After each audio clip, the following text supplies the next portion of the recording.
Buenos días para todos. De verdad que es muy rico estar acá viendo tantas personas que uno aprecia tanto, los profesores a quienes debemos todo lo que podemos hacer ahorita y los compañeros que nos han acompañado y los estudiantes pues que nos colaboran todo el tiempo y de quienes aprendemos también todos los días. Bueno, entonces si le recordamos a las personas que están afuera, por favor, si van entrando. Bueno, entonces, como decía Julio, mi nombre es Jairo Pérez, yo soy infectólogo, felizmente egresado de la Universidad Nacional en el 2014. Ahorita mirando la lista se le hace a uno que es como harto tiempo, pero bueno. Voy a hablar de tuberculosis, una enfermedad que está muy lejos de lograrse controlar. Um, y aunque parezca curioso, hay personas que piensan que ya no hay tuberculosis, incluso personas que trabajan en salud que dicen, bueno, pero todavía hay tuberculosis. Algunos dicen, bueno, todavía hay Hansen. Resulta que Colombia tiene más de 350 casos de Hansen al año y hay gente que dice, bueno, pero eso sí hay, de tuberculosis hay más de 17.000 casos. Estamos muy lejos de poderla controlar, así que tenemos que tratar de ir haciendo lo mejor posible.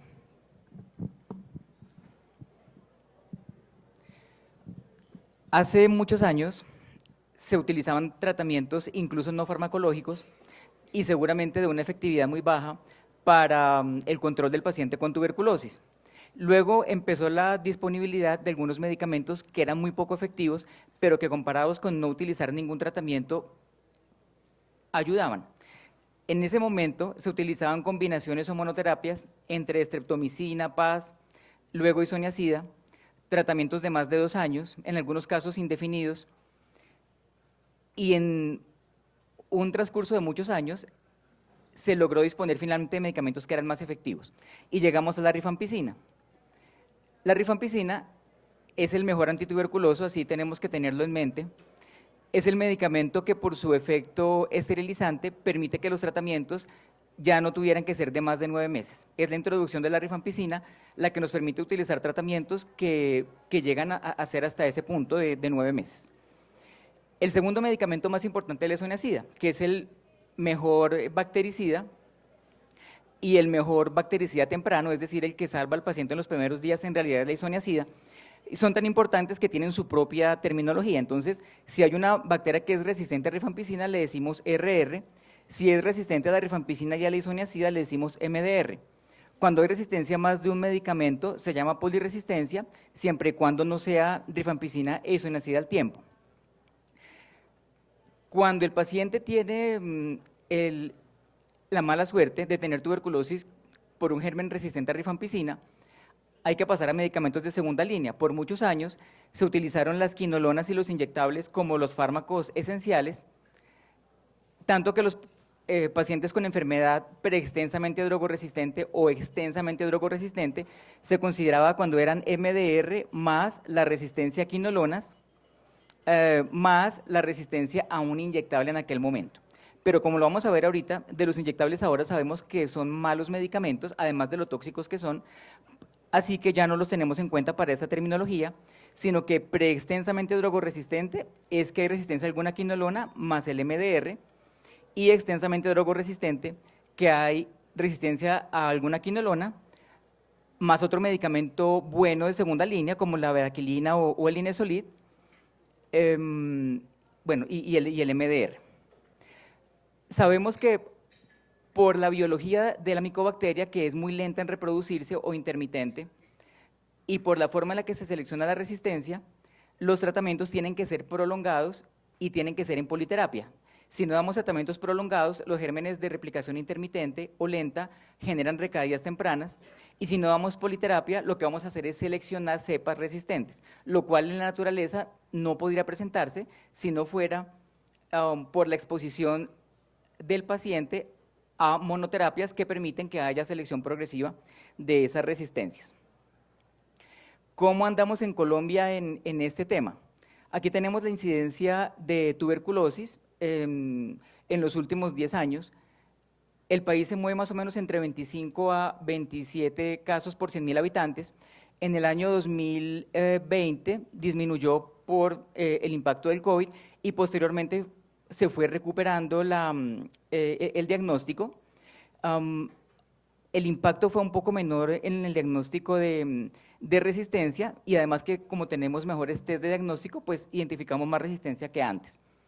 La OMS siempre había predicho que Colombia tenía que diagnosticar 16.000 casos de tuberculosis al año, pero después de lo que pasó en 2020, la predicción se aumentó a 19 a 20.000 casos al año porque dejamos de diagnosticar un número muy alto por culpa del COVID. El año pasado, por primera vez subimos de 17.000 casos. Se confirmaron más de 17.700 casos, por primera vez con una incidencia de más de 30 casos por 100.000 habitantes. Aquí tenemos los datos de resistencia también de los últimos 13 años más o menos. Ustedes saben que uno esperaría que lo más frecuente sea la resistencia a isoniazida, que es lo que se ve en amarillo, o sea, resistencia a isoniazida o polirresistencia que incluye isoniazida. Nosotros hemos tenido de manera muy importante resistencia a rifampicina. Ha aumentado bastante la detección de resistencia y de hecho tenemos en este momento más notificación de resistencia a rifampicina que a isoniazida. No podríamos pensar que Colombia tenga más resistencia a rifampicina, es muy probable que sea porque la plataforma de diagnóstico que más tenemos es GeneXpert y que identifica únicamente la resistencia a rifampicina, es posible que sea por eso. Pero el hecho es que tenemos una tasa en aumento con más de 450 casos de algún tipo de resistencia al año y que todos requieren algún manejo. Estos son los entes territoriales que más aportan en cuanto a resistencia. En el caso de resistencia a rifampicina, que es la más importante por todo lo que ya mencionamos, tenemos que el mayor problema se encuentra en Antioquia, luego Cali, Risaralda y Bogotá. Aquí están en rojo los entes territoriales que tienen la mayor notificación y 11 entes territoriales notifican más del 75% de los casos de resistencia en el país. En cuanto a los niños, tenemos para los últimos años entre 4 y 7 casos al año de resistencia a rifampicina, con lo que eso implica para los niños. Imagínense el tratamiento que no puede ser con medicamentos de primera línea. ¿Y cómo nos va con el tratamiento de la tuberculosis? Resulta que el éxito terapéutico lo teníamos más o menos entre 72 y 75%, pero la meta es más de 90, o sea, nos falta bastante. Y la mortalidad estaba más o menos entre el 12 y el 14%. Estamos lejos de las metas de mortalidad si queremos cumplir las metas de control y eliminación de la tuberculosis. Si el paciente tiene tuberculosis y VIH, la mortalidad se aumenta al doble. Es la principal morbimortalidad y por eso tenemos que estar tan enfocados en encontrar y tratar la tuberculosis en el paciente con VIH. Miren los resultados de las cortes en resistencia, cuando hay resistencia a rifampicina. Hablábamos que en la población general teníamos más o menos 70%, resulta que si el paciente tiene una tuberculosis resistente a rifampicina, el éxito terapéutico no sube mucho más del 40 o 45%, es sumamente bajo. Y si el paciente tiene una tuberculosis extensamente drogoresistente, definidas como hablamos al principio, solo 25% de éxito terapéutico. O sea, terrible. Tenemos muchísimo que trabajar y muchísimo que hacer para mejorar esos datos. Cuando se hace el análisis de mortalidad, por ejemplo en la ciudad de Bogotá, que se hacen comités de mortalidad, encontramos de manera importante factores asociados al individuo, factores sociales de un gran impacto. Y en cuanto al trabajo del sector salud, hay varios temas que hay que mejorar. Si resaltamos únicamente lo que tiene que ver con la prestación del servicio de salud en IPS, hablaríamos de el diagnóstico oportuno de la enfermedad y el diagnóstico de la intervención oportuna de la resistencia. Y esos dos son básicamente las variables que deberíamos tratar de intervenir para disminuir la mortalidad en tuberculosis. Este es el porcentaje de casos de tuberculosis que tenemos con diagnóstico de prueba molecular al año. Para nuevos casos y para previamente tratados, en el año 2022 llegamos a más del 50%, después de un trabajo muy fuerte, porque en Colombia todavía se utiliza mucho la baciloscopia, con las desventajas de sensibilidad para el diagnóstico que ya conocemos, necesitamos llegar al 100% de los casos de tuberculosis con diagnóstico por pruebas moleculares. La baciloscopia se requiere 5.000 bacilos por mililitro para que se pueda hacer el diagnóstico de tuberculosis y ni siquiera confirmando la especie. Desde hace más de 10 años apareció el GeneXpert en su primera versión que era capaz de diagnosticar 114 bacilos por mililitro, es decir, muchísimo más sensible que la baciloscopia. Y las nuevas versiones del Ginexpert identifican 16 bacilos por mililitro, que es la plataforma más recomendada por OMS. Otras plataformas en tiempo real tienen un funcionamiento muy parecido. Algunas de ellas incluso identifican hasta menos de un bacilo por mililitro de esputo. La OMS ha sacado una gran cantidad de información en cuanto a procesos de diagnóstico y tratamiento en los últimos años. La idea es estar pendiente para ir implementando todos estos ajustes.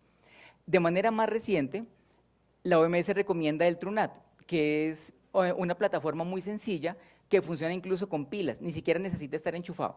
Entonces, para sitios más alejados, en donde no es fácil tener procesamiento de pruebas de biología molecular, incluso esta plataforma podría ser muy útil.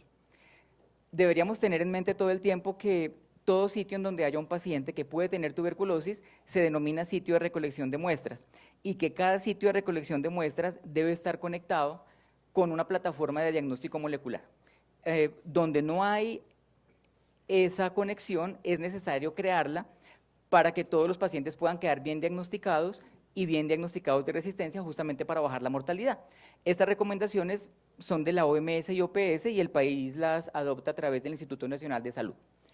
El país tiene un aumento progresivo muy importante de plataformas de diagnóstico de confirmación de especie y de resistencia. Miren el número de Ginexpert que tenemos en el país, casi todos ultra. Tenemos además Genotype, Aniplex, bueno, las demás marcas que todos ustedes conocen, están distribuidas de manera no muy homogénea, pero están bastante distribuidas en el territorio nacional. Lo que hay que manejar fuertemente son las redes de referencia para enviar las muestras, y eso es lo que uno debería tratar de hacer antes de que llegue cada paciente, para tratar de hacer el proceso con cada uno de enviar la muestra y obtener el diagnóstico. ¿Qué ha pasado con el manejo de la resistencia? Más o menos hasta el año 2013 se percibía que no había como mucho que hacer, entre comillas, porque no había medicamentos que fueran más efectivos que los inyectables. La etionamida, que es un medicamento que sabemos ahora que es malito, estaba en aquel momento en las guías. Entonces fueron apareciendo varias recomendaciones de la OMS acerca del manejo integral de la tuberculosis, clasificando los medicamentos para utilizar lo que hasta el momento era mejor, pero miren cómo teníamos unos esquemas que eran mayores de 20 meses de tratamiento, hasta que finalmente en 2019 hubo suficientes datos para decir, no, los inyectables son malos y eso no lo usemos más. Y esa es como una de las cosas más nuevas que se han ido haciendo. Tal vez el primer ítem y más sencillo de resistencia que tenemos que estar pendientes de manejar es la monoresistencia isoniazida. El fracaso y recaídas son más frecuentes cuando el paciente tiene tuberculosis sensible a rifampicina, que es el más importante, pero resistente a isoniazida. Hay información suficiente para decir que esos pacientes debería adicionarse una quinolona y siempre tratar que sea antes de que se termine la primera fase, para llevarlo con un tetraconjugado más quinolona de 6 meses. Tenemos que tratar de conocer rápido la resistencia a la quinolona, porque si no la conocemos rápido podríamos exponer al paciente a un inicio tardío de la quinolona, favoreciendo selección también de resistencia. Este protocolo, bueno, esta clasificación es la que teníamos en nuestras guías del 2013, ustedes la conocen. En aquel momento los inyectables eran uno de los fármacos más importantes, acompañados, como les decía, de la quinolona, cicloserina, etionamida y piracinamida. Pues muchos de los que estamos acá hemos manejado pacientes de esta forma, pero ya vieron ustedes con qué resultados, ¿no? Con esos resultados de éxito terapéutico que eran, pues, pobres, podríamos decir. Pero cerca del año 2014 a 17 más o menos, empezaron a aparecer varias publicaciones de esquemas cortos en los cuales tratamientos de 9 meses podían ser muy útiles para manejar esos pacientes y no de más de 2 años. Sí, con muchos medicamentos y sí tóxicos, pero con mayor efectividad. Entonces, utilizando estos esquemas, se lograba una efectividad, un éxito del tratamiento de más del 80%, y de los esquemas largos llevábamos 60%. Y miren en Colombia cómo estábamos, 40 versus 49, es decir, algo bueno que pueda ser útil, pues toca estar pendiente para ver cómo lo podemos utilizar. Esos esquemas tenían muchos medicamentos, incluyendo inyectables e incluyendo medicamentos que para esa segunda línea se sabe que no son buenos, como el etambutol, como la piracinamida, que solo funcionaría en cerca de la mitad de los casos, y una segunda fase que también era muy larga. Pero bueno, esquemas cortos que se vio que podían ser mejores que los largos con inyectable.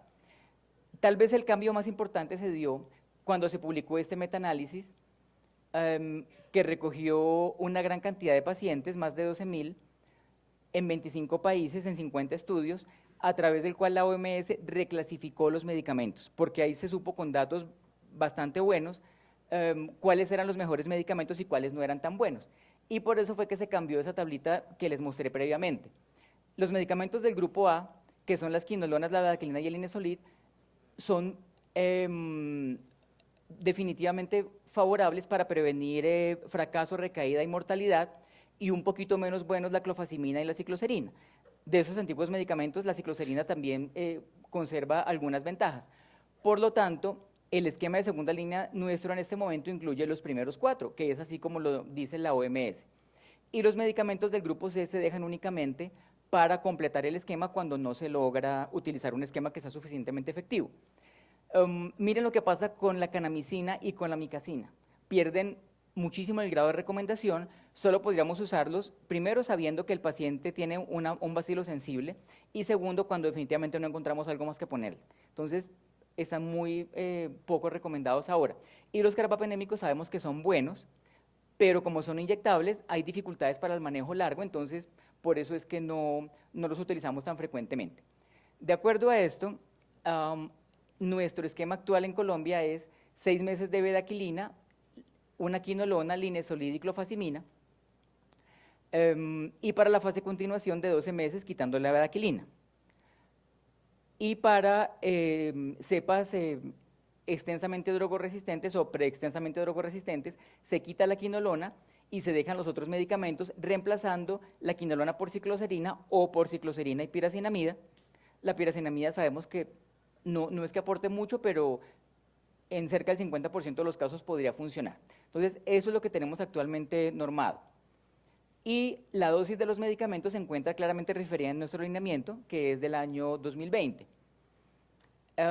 Pero entonces fueron saliendo publicaciones en ese momento, 2019-2020, en donde nos decían, bueno, pero es que todos esos medicamentos sumados lo que ayudaban, pero tan malos todos, entonces el paciente requería 18 meses, 20 meses de tratamiento, pero con amicacina, con canamicina, con etionamida, con piracinamida, que no estaba haciendo casi nada. Es muy probable que con bedaquilina, Linesolid, clofazimina, que son mucho mejores, los tratamientos se pudieran dar muchísimo más cortos. Y por eso se sabía que era muy probable que con un esquema tan bueno podíamos bajar en los próximos años el tratamiento a 6 a 9 meses. Este trabajo, que fue, digamos que dio un golpe bastante fuerte en cuanto al éxito de tratamiento de los pacientes con una cepa extensamente drogoresistente, tomaron más de 100 pacientes que o no tenían más que ponerles o no habían tolerado los tratamientos de XDR y les pusieron este esquema de pretomanid, bedaquilina y Linesolid y se los dieron solo por 6 meses. En teoría eran medicamentos muy buenos, medicamentos poco usados, así que no debería haber resistencia y deberían funcionar. Y entonces la efectividad de este tratamiento fue 90%. Excelente con respecto de lo que había antes. Pero ¿qué pasó? Más del 80% tuvieron neuropatía periférica por el Linesolid y casi el 50% mielosupresión por el Linesolid. Entonces, con cuidado y con guantes de seda, pero era un dato muy, muy importante. Miren, si lo comparamos con nuestros datos, nuestra efectividad para tratamientos de resistencia estaba más o menos entre el 40 y el 55%. Miren si lo comparamos con este, 90%. Y miren lo que pasa con nuestros XDR, 25% de éxito terapéutico, compararlo con este 90% y un esquema de 6 meses, ¿no? Entonces, el problema es la toxicidad del Linesolid, pero es un esquema que se percibía que iba a ser muy útil. Tan importantes fueron los datos que muchos trabajos se empezaron a hacer en todas partes del mundo, varios de ellos apoyados por la OMS, tratando de identificar entonces cuáles eran esos esquemas que deberíamos utilizar después. Particularmente en Colombia está funcionando este esquema dentro del estudio Short TV, en el que estamos utilizando 2 meses de Linesolid, bedaquilina, levofloxacina y clofazimina, es decir, igual al que utilizamos siempre, y en los siguientes 4 meses, quitando el Linesolid, dejando los otros 3, y es un esquema de 6 meses. Ya hay varios pacientes que están ingresados, y bueno, ahí están dando. Y algunos pacientes, de acuerdo a lo que diga el grupo tratante, no se les quitará el Linesolid a los 2 meses, sino a los 4, y continuaría muy similar, pero la duración total del esquema hasta los 9 meses. Entonces, pues se espera que próximamente tengamos más datos de este estudio justamente en el mismo sentido. ¿Cuál es el problema? Nuevamente el linezolid, la toxicidad del linezolid. Entonces, luego salió este otro trabajo de no inferioridad multicéntrico aleatorizado que comparaba 3 esquemas. Entonces, el Bipal-M, que es el mismo que vimos antes, bedaquilina, pertomanil, linezolid y moxifloxacina. El otro era el Bipal, pero no con moxi, sino con clofazimina, y el otro era el Bipal solo. En pacientes de más de 15 años, sin importar la resistencia a quinolonas, para un tratamiento también de 6 meses. Y resulta que ese trabajo que se supone que era de no inferioridad, demostró en todos los análisis que se hicieron que no solo no era inferior, sino que era mejor que los esquemas largos con múltiples medicamentos que se estaban utilizando en ese momento y evidentemente con una toxicidad muchísimo menor. Y luego salió este trabajo el año pasado de 181 pacientes XDR, pre-XDR o con resistencia a rifampicina, en donde ellos decían, bueno, ya sabemos mucho de cuáles son los buenos medicamentos, pero entonces, ¿qué hacemos con el linezolid que tiene tanta toxicidad y que ese es el problema que tenemos? Entonces utilizaron varios brazos comparando las dosis que se pueden utilizar de linezolid y contabilizando el fracaso recaída. En cuanto al resultado microbiológico, se vio que el más malo era el del linezolid, solamente 2 meses. Y se vio que había una diferencia significativa cuando el linezolid se utilizaba 6 meses o menos, tanto en efectividad como en toxicidad. Es decir, el esquema de 6 meses es más efectivo con ese linezolid y el esquema de doble dosis de linezolid, o sea, 600 cada 12, es igual de efectivo pero más tóxico. Así que la mejor opción sería el linezolid de 600 miligramos al día. Bueno, y por eso entonces la OMS sacó esta recomendación el año pasado, en donde dice que se recomienda un esquema ya a nivel programático de 6 meses con bedaquilina, pertomanil y linezolid, cuando hay sensibilidad a la quinolona con moxifloxacina y cuando no hay sensibilidad sin la moxifloxacina. Entonces es lo que se espera que probablemente pase en los próximos meses, así que nuevamente vamos a llegar a un esquema que de pronto sea de 6 meses con una efectividad muchísimo más alta, tanto para MDR como para RR como para XDR. Y en este momento se está analizando la opción de que el esquema colombiano de investigación operativa aumente la dosis del linezolid para que ya no se dé 2 o 4 meses, sino 6, dado los datos recientes en los cuales se encuentra que es más efectivo y que sigue siendo poco tóxico. Muchas gracias.